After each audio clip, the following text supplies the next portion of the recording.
ओम शांति। आज 15 अगस्त 2022 सुनेंगे बाबा के मधुर महावाक्य, जिनमें बाबा ने आज सेवा कैसे करनी है उसकी विधि, औरों को कैसे समझाने हैं चित्र द्वारा उसकी विधि, और साथ ही साथ हमारी स्थिति कैसी होनी चाहिए, ये सभी बातें आज के मुरली से हम सुनेंगे, समझेंगे और इसके ऊपर पुरुषार्थ भी करेंगे। तो बाबा ने आज कहा, अभी तुम राही बने हो सोचने में जाने लिए, अथवा शांति धाम पियर घर जाने लिए। गीत बजा था आज, रात के राही थक मत जाना। उसी गीत के ऊपर बाबा हमें समझा रहे हैं कि अभी हम सोचने में जा रहे हैं। और कहाँ जा रहे हैं? पियर घर। पियर घर अर्थात जहाँ पिया यानी प्यू अर्थात हमारा प्रीतम जहाँ रहता है वही हमें जाना है। इसलिए बाबा ने कहा शांति धाम, जिसे हम पियर घर कहते हैं। फिर बाबा ने कहा वो पियर घर पावन है और ये पियर घर पतित है। प्रजापिता में जो पीयू बैठा हुआ है उनको तुम बाप कहते हो। ब्रह्मा बाबा और शिव बाबा दोनों ही एक रथ में, तो वो पिता भी है और ये पिता भी है, दोनों ही पिता है, लेकिन एक निराकार है और एक साकार है। फिर बाबा कह रहे हैं, बच्चे समझते हैं पवित्र तो जरूर बनना है, बाप को याद करना है और सृष्टि चक्र को याद करना है। इस ज्ञान से तुम एवर वेल्दी बनते हो। इस ज्ञान से एवर हेल्दी बनते हैं। कैसे बनते हैं? तो उसके लिए बाबा ने हमें श्रेष्ठ कर्म सिखाया, जिसे हम सेवा कहते हैं। तो बाबा ने कहा, 3 पैर पृथ्वी के देकर उसमें रूहानी कॉलेज और हॉस्पिटल खोलो। 3 पैर पृथ्वी, जिसमें हमें रूहानी कॉलेज और हॉस्पिटल खोलना है। और हम बच्चों में से वो सभी बच्चे भाग्यशाली हैं जिन्होंने ये 3 पैर पृथ्वी देकर कॉलेज और यूनिवर्सिटी खोले हैं। बाबा राय देते हैं, अगर तुम्हारे पास पैसा है तो रूहानी हॉस्पिटल खोलो। ऐसे भी बहुत है जिनके पास पैसे नहीं हैं, वो भी हॉस्पिटल का यूनिवर्सिटी खोल सकते हैं। जिनके पास है वो तो खोलेंगे ही, और जिनके पास नहीं है बाबा कह रहे हैं कि वो भी खोल सकते हैं। अभी सोचने वाली बात यह है कि जब बाबा ने कहा है जिनके पास पैसे नहीं है वो भी खोल सकते हैं, इसका क्या अर्थ हो सकता है? आगे चल के हम इस बात को समझेंगे। तो बाबा कह रहे हैं, आगे चल तुम देखेंगे बहुत हॉस्पिटल खुल जाएंगे। रूहानी कॉलेज और हॉस्पिटल खोलने में कुछ खर्चा नहीं है। मेल अथवा फीमेल दोनों रूहानी सर्जन अथवा प्रोफेसर बन सकते हैं। तो बाबा ने कहा, ये रूहानी सर्विस है जो तुम बच्चों को करनी है।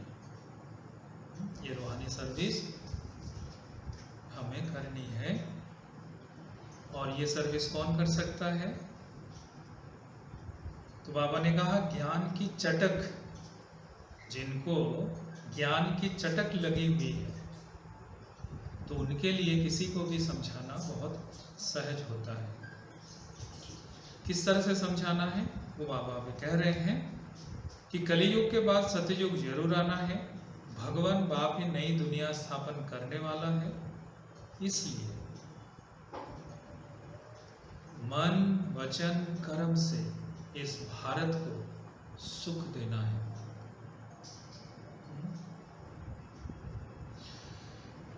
ये भी सेवा है। पहला सेवा 3 पैर पृथ्वी में रूहानी हॉस्पिटल कम कॉलेज खोलनी है। दूसरी सेवा मन वचन कर्म से इस भारत को सुख देना है। कैसे देंगे ना? मन वचन कर्म से रूहानी सेवा करते हुए। मनसा अर्थात याद और वचन, 2 ही वचन बाबा ने कहा, मन मना भव और मध्याजी भव। बाप और वर्षे को याद करो। वर्षा कैसे लिया और कैसे गवाया, यह है चक्र का राज। तो ये राज भी हमें औरों को समझानी है। तो कौन समझा सकता है? तो बाबा ने कहा कि कोई की तकदीर में नहीं है तो पुरुषार्थ करते नहीं है। फिर ऐसा नहीं समझना कि मैं बाबा की हो गई, वो तो आत्माएं बाप की है ही है। जितने सारे आत्माएं हैं पूरे संसार में, वो सभी आत्माएं बाप की है। परंतु हम विशेष आत्मा हैं, जिनको बाबा ने आज रूहानी सर्जन और प्रोफेसर कहा। हम वो बच्चे हैं बाबा के जो रूहानी सर्जन भी है और प्रोफेसर भी है। परंतु उनसे वर्षा कैसे मिलता है, वो कब आते हैं, ये समझाना है। समझना भी है और समझाना भी है। आत्माओं का बाप परमात्मा है, ये तो सेकंड की बात है समझने की। फिर बाबा ने कहा दूसरों को समझाने से खुशी बहुत होगी और साथ ही साथ तंदुरुस्त होते जाएंगे, क्योंकि आशीर्वाद मिलती है। जितना हम खुद समझेंगे और दूसरे को समझाएंगे तो उसके फलस्वरूप हमें खुशी मिलेगी। और ये खुशी का कारण क्या है ना? और उससे हमें आशीर्वाद मिलेगा, जिससे हम तंदुरुस्त भी रहेंगे। तो क्या समझाना है? सिर्फ बाप को याद करना है और बाप से वर्षा लेना है। लेकिन ये समझाने के लिए बाबा ने कहा बहुत शौक होना चाहिए। शौक होना चाहिए कि हम बाप का नाम वाला करें और साथ ही साथ बहुत मीठा बने। मोह ममत्व निकल जाना चाहिए। किससे मोह ममत्व निकल जाना चाहिए? पूरे संसार से। तो बाबा कह रहे हैं देह सहित देह के सभी संबंध, पदार्थ, व्यक्ति, वैभव, सब कुछ मोह समाप्त होनी चाहिए। मोह ममत्व निकल जानी चाहिए। फिर बाबा ने कहा मरना तो है ही है, बाकी 2-4 दिन जो जीना है उसमें बुद्धि जो बाबा से रखनी है। जो भी समय मिले बाप की याद में रह, सब तरफ से ममत्व मिटा दे। ये है पुरुषार्थ। सिर्फ पुरुषार्थ नहीं, ममत्व मिटाने के लिए हमें तपस्या करनी है। बिगर तप के हम ना ही मोह और ममत्व से अपने आप को छुड़ा सकते हैं। फिर बाबा ने कहा नॉलेज धारण कर, फिर दूसरों का भी कल्याण करना चाहिए, पुरुषार्थ कर सीखना चाहिए, शौक रखना चाहिए। ये नॉलेज बहुत वंडरफुल है। तो क्या वंडरफुल बात है इस नॉलेज में? ना कलियुग के अंत में ही बाप आकर स्वर्ग का वर्षा देता है। भगवान मिला, वो है निराकार। भगवान के सिवाय तो कोई है ही नहीं जो ऐसा पुरुषार्थ हमें करवाए। भगवानोवाच, मैं तुम्हारी प्रारब्ध फर्स्ट क्लास बनाता हूँ। मैं तुम्हारी प्रारब्ध फर्स्ट क्लास बनाता हूँ। शिव बाबा कहते हैं मुझे कौन पुरुषार्थ कराएंगे? मेरा पाठ ही है ऐसा, मैं बादशाह नहीं करता हूँ। ये ड्रामा बना बनाया हुआ है। तो बाबा हमें पुरुषार्थ करना सिखाते हैं, हम औरों को पुरुषार्थ करना सिखाते हैं। बाबा पुरुषार्थ नहीं करते हैं, क्योंकि बाबा का ड्रामा में पार्ट यही है। फिर बाबा ने कहा अब तुम्हारी होती है चढ़ती कला। कहते हैं चढ़ती कला सर्व की भला। तो चढ़ती कला होने से, हमारी चढ़ती कला होने से क्या होगा? सबको मुक्ति, जीवन मुक्ति मिलेगा। अभी तुम संपूर्ण बनते हो। पुरुषार्थ सतयुग की राजाई के लिए करना चाहिए। बाबा हमें कितने प्यार से समझा रहे हैं। हमारा जो पुरुषार्थ है वो सतयुगी रजाई के लिए, ना ही मुक्तिधाम के लिए। मुक्तिधाम के लिए पुरुषार्थ की जरूरत नहीं, लेकिन सतयुगी रजाई के लिए हमें पुरुषार्थ अवश्य करना है। परंतु सभी तो इम्तिहान पास नहीं कर सकते। बाबा ये भी जानते हैं कि सभी इम्तिहान पास नहीं कर सकते हैं। जो 16 कला संपूर्ण बने, बच्चों को पुरुषार्थ करना है और कराना है। और इन चित्रों पर बहुत अच्छी सर्विस हो सकती है। अब बाबा एक एक चित्र को सर्विस का, सेवा का साधन बताते हुए कह रहे हैं कि इन चित्र द्वारा आप औरों को भी समझाओ। बोलो बाप स्वर्ग की रचना रचते हैं, तो फिर हम नरक में क्यों पड़े हैं? ये पुरानी दुनिया नरक है ना, इसमें दुख ही दुख है। फिर जरूर नई दुनिया सत्ययुग आनी चाहिए। यहाँ कोई अंधश्रद्धा की बात नहीं है। क्यों? ना ही ये कॉमन सत्संग है और ना ही ये भक्ति मार्ग है। तो इसीलिए यहाँ कोई अंधश्रद्धा की बात है ही नहीं। ये कॉलेज है जहाँ पढ़ाई होती है। तो बाबा ने कहा कि कोई भी कॉलेज में अंधश्रद्धा की बात होती ही नहीं है। एम ऑब्जेक्ट सामने खड़ी है। हमारा एम ऑब्जेक्ट क्या है? हमारा एम ऑब्जेक्ट नर ऐसा करने करे जो नारायण बने, नारी ऐसी करने करे जो लक्ष्मी बने। ये है हमारा एम ऑब्जेक्ट। उन कॉलेज आदि में इस जन्म में पढ़ते हैं और इसी जन्म में प्रारब्ध पाते हैं, लेकिन ये इस पढ़ाई के प्रारब्ध विनाश के बाद दूसरे जन्म में हमें मिलता है। तो इसलिए कई बार हमें ये निश्चय नहीं होता है। पढ़ तो रहे हैं, पता नहीं है हम बनेंगे या नहीं बनेंगे। बनेंगे उसका भी निशानियां बाबा ने बताया है, और नहीं बनेंगे उसका भी निशानियां बाबा ने बताया है। तो आज बाबा ने जो सेवा के बारे में हमें समझाया है, जो बातें कही है, चाहे वो 3 पैर पृथ्वी का हो, चाहे चित्रों द्वारा समझाने की बात हो, अगर हम ये करते हैं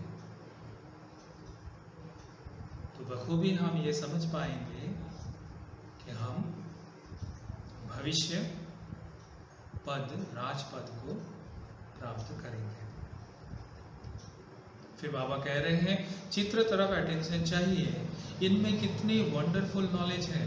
ऐसे थोड़ी ही है कि शरीर लोन लिया तो उनको अपनी मिल्कियत समझेंगे। अब बाबा आते हैं ब्रह्मा बाबा और शिव बाबा की उपस्थिति, जहां शिव बाबा ने ब्रह्मा बाबा के शरीर को लोन लिया। शिव बाबा ऐसे समझते हैं कि ये लोन लिया हुआ शरीर है, ना कि ये मेरा है। और इस बात से बाबा हमें ये समझा रहे हैं कि हमने भी ये जो शरीर लिया है, हम आत्मा ने, सभी आत्माओं ने जो शरीर हमें मिला है, ये प्रकृति से लोन लिया हुआ शरीर है। प्रकृति ने हमें लोन पे ये शरीर दिया है, हमने लोन पे प्रकृति से ये शरीर लिया है, तो इसको भी हम अपना नहीं कह सकते। ठीक उसी तरह जिस तरह शिव बाबा ब्रह्मा बाबा के शरीर को अपना नहीं कह सकते। तो बाबा आगे बता रहे हैं कि ऐसे थोड़ी है कि शरीर लोन लिया है तो उनको अपनी मिल्कियत समझेंगे, नहीं समझेंगे। मैं किराएदार हूँ, बाबा खुद को किराएदार समझ रहे हैं। और हम बच्चों को भी ये सिखा रहे हैं कि हम इस तरह से शरीर और आत्मा दोनों को अलग महसूस करें, दोनों के अलग महत्व को समझें, और जिससे हमारी स्थिति और पुरुषार्थ आगे बढ़े। ये ब्रह्मा खुद भी बैठे हुए हैं, उनको भी बिठाना है। जैसे किसी मकान में खुद मालिक भी रहते हैं और किराएदार भी रहते हैं। बाबा तो सारा समय इसमें नहीं रहेंगे ना, इनको हुसैन का रथ कहा जाता है। फिर बाबा जो भिन्न भिन्न धर्म स्थापन करने वाली आत्माएं इस धरा पर आए हैं समय प्रति समय, ड्रामानुसार उसकी राज बता रहे हैं। जैसे क्राइस्ट की आत्मा ने किसी बड़े तन में प्रवेश कर क्रिश्चियन धर्म स्थापन किया। छोटेपन में शरीर दूसरों का था, वो छोटेपन में अवतार नहीं थे। नानक ने भी पीछे सोल प्रवेश कर सिख धर्म की स्थापना करती हैं। ये बातें वो लोग समझ नहीं सकते हैं, ये बहुत समझने की बातें हैं। तो बाबा कह रहे हैं कि आज गुरु नानक हो या जीसस क्राइस्ट हो, उनमें भी आत्माओं की, धर्म आत्माओं की प्रवेशता हुई और वो धर्म की स्थापना की है। इसे कहते हुए बाबा कह रहे हैं पवित्र आत्मा ही आकर धर्म स्थापन करती है।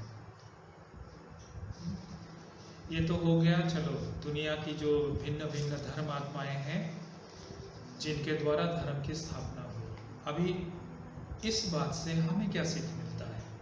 पवित्र आत्मा ही आकर धर्म स्थापन करती है। तो हमारा जन्म हुआ ब्रह्मा मुख द्वारा, तो हमारा जन्म पवित्र जन्म हुआ, और हम आत्माएं इस पवित्रता के आधार से नए धर्मों की स्थापना कर रहे हैं। और वो धर्म है आदि सनातन देवी देवता धर्म।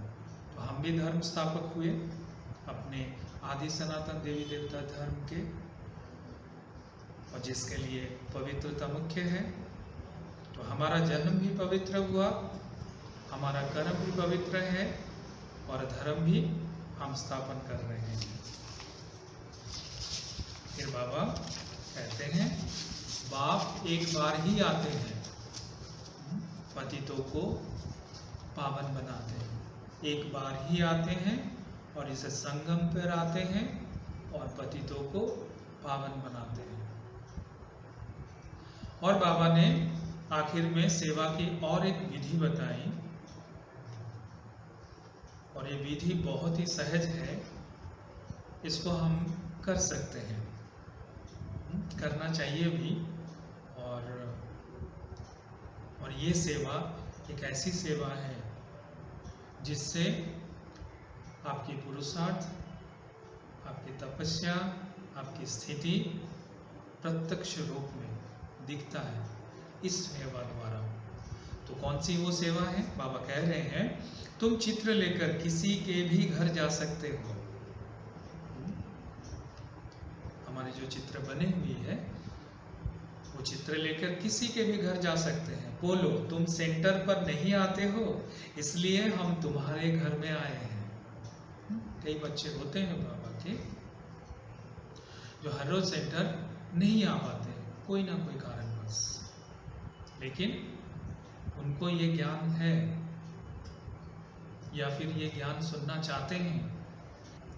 वर्तमान समय जो साइंस के साधन द्वारा उन आत्माओं को जानकारी मिलती है, वो चाहते हैं कि कोई आए और हमें समझाए। तो बाबा कह रहे हैं तुम सेंटर पर नहीं आते हो, इसलिए हम तुम्हारे घर आए हैं तुमको सुख धाम का रास्ता बताने। तो वो समझेंगे ये हमारे शुभ चिंतक हैं। शुभ चिंतक ये हमारा स्वमान है। हम आत्माएं, बाबा के बच्चे, हर आत्मा के प्रति शुभ चिंतक बने और इस तरह से सेवा करते रहे। यहाँ कनरस की कोई बात नहीं है। पिछाड़ी में मनुष्य समझेंगे कि बरोबर हमने लाइफ व्यर्थ गंवाई। लाइफ तो इन्हों की है जिन्होंने इस ज्ञान को अपनाकर इतना श्रेष्ठ बना। अच्छा, तो बाबा ने आज हमें बहुत सारी बातें समझाई और खास करके सेवा के बारे में बाबा ने कहा। फिर से रिपीट कर लेते हैं। पहला, 3 पैर पृथ्वी जिसमें रूहानी हॉस्पिटल कम कॉलेज खोलनी है। दूसरी, पढ़ना भी है और पढ़ाना भी है, समझना भी है और समझाना भी है। साथ ही साथ बाबा ने कहा कि जो चित्र हमारा बना हुआ है उन चित्रों द्वारा ही हमें समझानी है। और लास्ट में बाबा ने कहा अगर किसी को फुर्सत नहीं है, कोई कहते हैं कि हमें फुर्सत नहीं है सेंटर जाने की, तो उनके लिए बाबा ने कहा उनके घर जाएं चित्र लेकर और उनको समझाएं और क्या बताएं, सुख धाम की रास्ता बताएं। तो ये थी आज की बाबा की बहुत ही मीठी मुरली, बहुत ही प्यारी मुरली और अपने पुरुषार्थ को, अपने स्थिति को श्रेष्ठ बनाने का, सेवा द्वारा स्वयं को भरपूर करने का। अच्छा, ओम शांति।